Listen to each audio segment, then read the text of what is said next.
Hello అండి, ఎలా ఉన్నారు? బాగున్నారా? నేను మీ సుకన్య. ఈరోజు మన రెసిపీ వచ్చి రాజుగారి రొయ్యల పకోడీ అనమాట. గుంటూరులో ఎంతో ఫేమస్ అయిన రాజుగారి రొయ్యల పకోడీ చాలా సింపుల్గా, చాలా రుచిగా నేను మీకు చేసి చూపిస్తాను. చూసారు కదా ఎలా ఉన్నాయో. జీడిపప్పు, కరివేపాకు, పచ్చిమిరపకాయలు వేసి చాలా రుచిగా నేను మీకు చేసి చూపిస్తాను. చాలా క్రిస్పీగా. దీని తయారీ విధానం చూసేయండి ఒకసారి. మనకి ముందుగా కావలసినవి పచ్చి రొయ్యలు అనమాట. చూసారు కదా, నేనైతే 1/2 కేజీ రొయ్యలు తీసుకున్నాను. నీట్గా ఒక 4-5 సార్లు కడగండి. కొంచెం ఉప్పు వేసి నిమ్మరసం వేసి అలా కడగండి. నీసు వాసన అనేది లేకుండా ఉంటాయి. ఈ మధ్యలో ఉన్న నల్లవి ఉంటాయి కదా, దారాలు లాంటివి, అవి కూడా తీసుకోండి. చూసారు కదా, ఇప్పుడు వీటిల్లో కొంచెం ఉప్పు వేసుకుందాం. రుచికి తగినంత ఉప్పు వేసుకోండి. అలానే కొంచెం పసుపు వేసుకోండి, ఒక 1/4 టీ స్పూన్. అలానే ఒక 1/2 టీ స్పూన్ కారం వేసుకోండి. కొంచెం అల్లం వెల్లుల్లి పేస్ట్ వేసుకోండి, ఒక 1/4 టీ స్పూన్ దాకా. ఇప్పుడు మనం గుడ్డు తీసుకున్నాం అన్నమాట, బాగా గిల్లకొట్టి. మనం తీసుకున్నది 1/2 కేజీ కాబట్టి గుడ్డు మొత్తం పట్టదండి, సగం వేసుకుందాం. ఎప్పుడైనా రొయ్యల క్వాంటిటీని బట్టి మనం గుడ్లు తీసుకోవాలన్నమాట. కేజీ రొయ్యలకైతే ఒక గుడ్డు సరిపోతుంది. దీంట్లో ఇప్పుడు గుడ్లో సగం తీసుకుందాం. వీటన్నిటిని బాగా కలుపుదాం.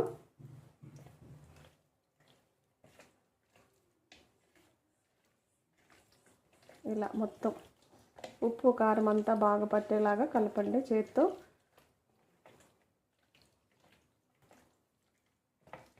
ఇప్పుడు దీంట్లోకి కార్న్ఫ్లోర్ తీసుకుందాం. 1 టేబుల్ స్పూన్ కార్న్ఫ్లోర్, అలానే 1 టేబుల్ స్పూన్ మైదా వేసుకుందాం. మైదా. ఇప్పుడు వీటన్నిటిని బాగా కలుపుదాం మళ్ళీ ఒకసారి.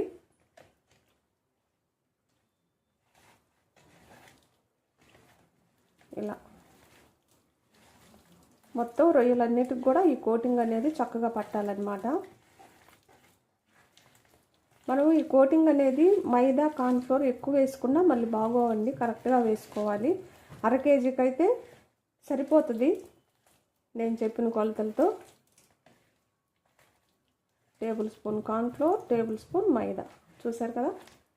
ఇప్పుడు మామూలుగా అయితే బయట చేసేటప్పుడు ఈ రొయ్యల పకోడీ అయినా, చికెన్ ఫ్రై అయినా, చికెన్ పకోడీ అయినా బయట మంచి కలర్లో అనిపించడం కోసం ఫుడ్ కలర్స్ వాడతారు.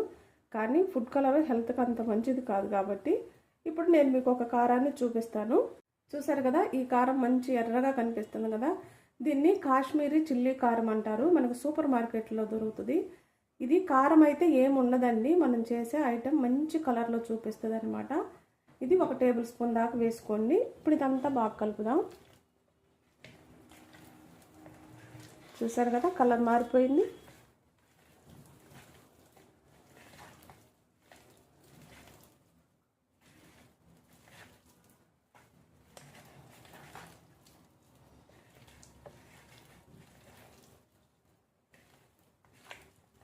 ఇప్పుడు వీటిని పక్కన ఉంచుకుందాం. అంతా కలిపాం కదా, పక్కన ఉంచుకుందాం వీటిని. నా నూనె వేడైపోయింది కదా, ఇప్పుడు ఈ పకోడీ వేసుకుందాం. రొయ్యలు దీంట్లో వేసుకుందాం.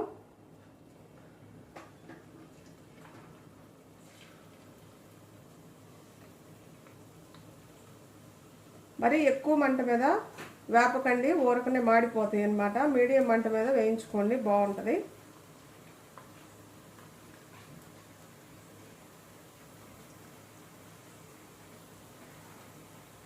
సరే కదా, ఒక పక్క అయితే వేగిపోయింది, ఇంకో వైపుకి తిప్పుకుందాం.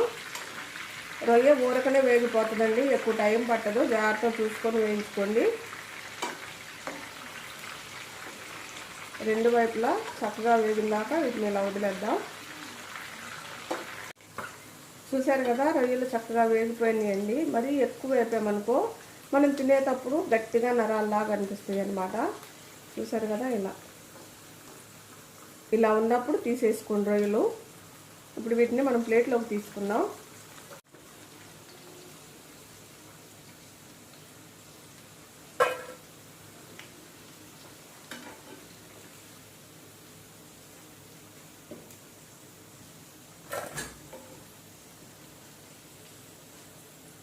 మనకి ఇంకొక వాయకు ఉన్నాయి, అవి కూడా వేసేసుకుందాం. ఇవి తీసేసి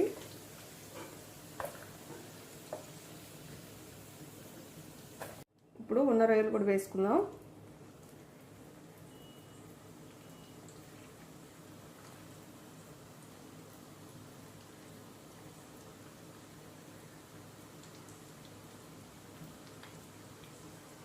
మనం వేసుకునేటప్పుడు మళ్ళీ మీడియం మంట మీద ఉన్నదాన్ని సిమ్లో పెట్టుకొని వేసుకోండి. తర్వాత కొంచెం మంట పెంచుకోండి, సరిపోతుంది. ఇప్పుడు వీటిని కూడా వేగనిద్దాం. మనకి ఇంకొక వాయలో అయిపోతాయి అనగా ఆ వాయ సగం బాగా వేగినాక కొన్ని పచ్చిమిరపకాయలు చీలికలుగా చేసి వేసుకోండి. అలానే కొన్ని జీడిపప్పు వేసుకోండి.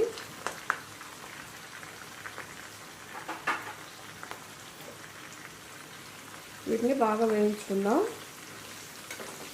ఈ రొయ్యలతో పాటు వేగాలన్నమాట.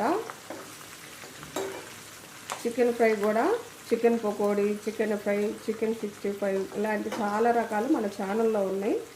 మీరు చికెన్ కూడా కావాలనుకుంటే చూసేయండి ఒకసారి. ఇప్పుడు ఇవన్నీ కూడా బాగా వేగాలి. మిరపకాయ జీడిపప్పు కూడా కొంచెం వేగినాక కరివేపాకు వేసుకోండి. 1 కప్పు ఎక్కువే వేసుకోండి కరివేపాకు. ఇది కూడా బాగా వేగనివ్వండి. జాగ్రత్తగా వేసుకోండి. కరివేపాకు వేసినప్పుడు చిందుతూ ఉంటుంది నూనె. కరివేపాకు కూడా క్రిస్పీగా వేగాలన్నమాట. అప్పుడే ఈ రొయ్యల పకోడీ చాలా రుచిగా ఉంటుంది. చూసారు కదా, రొయ్యలు, కరివేపాకు, పచ్చిమిర్చి అన్నీ కూడా చక్కగా వేగిపోయినాయి. ఇప్పుడు గిన్నెలోకి తీసుకుందాం. చూడండి ఎలా వేగిపోయినాయో.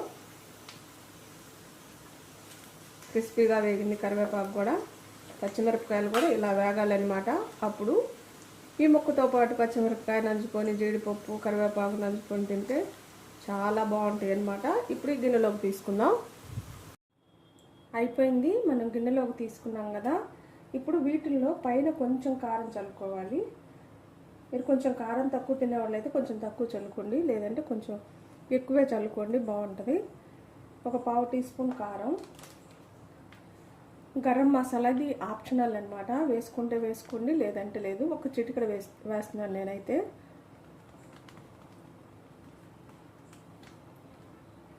ఇవన్నీ బాగా ఒకసారి ఇలా పట్టేటట్టు ఎగరేయాలన్నమాట.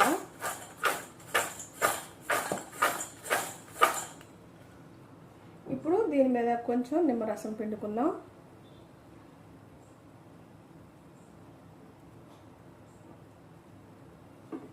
ఇప్పుడు ఇవన్నీ కూడా ఒకసారి ఇలా కలిపినాక ప్లేట్లోకి తీసుకుందాం.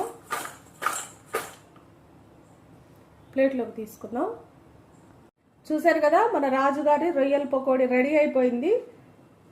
చక్కగా వేపుకొని ప్లేట్లోకి తీసుకున్నాం. ఈ పచ్చిమిరపకాయ ఇలా పెట్టుకొని ఈ రొయ్య మీద ఒక ఉల్లిపాయ ముక్క నంచుకొని కొంచెం మళ్ళీ నిమ్మరసం పిండుకొని తింటే అదరహో అనాలన్నమాట. అంత బాగుంటుంది. అంతేకాదు దీనిలో వేగిన కరివేపాకు కూడా చాలా చాలా రుచిగా ఉంటుంది. మీరు కంపల్సరిగా ఇంట్లో ట్రై చేసి ఇంట్లో వాళ్ళకు పెట్టండి, చాలా ఇష్టంగా తింటారు. నా వీడియోస్ కానీ మీకు నచ్చినట్టయితే లైక్, షేర్, సబ్స్క్రైబ్.